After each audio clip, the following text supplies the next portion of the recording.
Meron tayong online question, what is the difference between earnest money and option money? At sagutin natin by citing the case of Josefina et al. Josefina O. Esmer et al. Versus Paraiso Development Corporation, decided by the Supreme Court in 2007.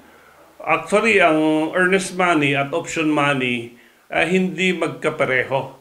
And they are distinguished based on the following.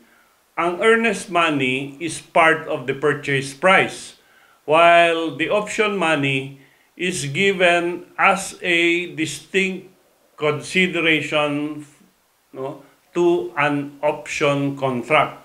Meaning, ibenta mo sa akin, bibigyan kita ng 10,000, ayun yung option money. Pag binili ko, hindi ito kasama sa total price. Hindi madideduct yung aking 10,000 dahil yun ay isang option lang whether or not binili mo. Pag hindi mo binili, it will be forfeited in favor of the seller.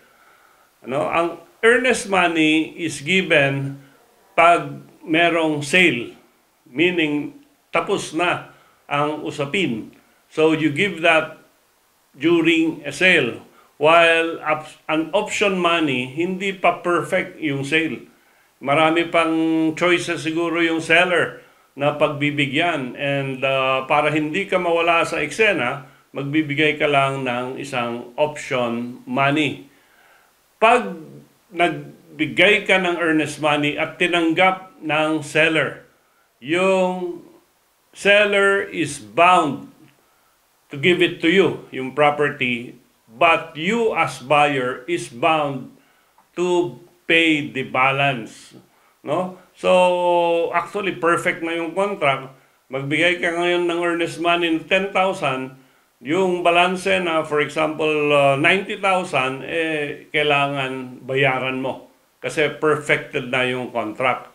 Ang option money hindi required na bumili ka doon sa property na kursunada mo. At yun nga lang, pag hindi mo tinuloy yung sale, mafo-forfeit in favor of the seller yung iyong option money.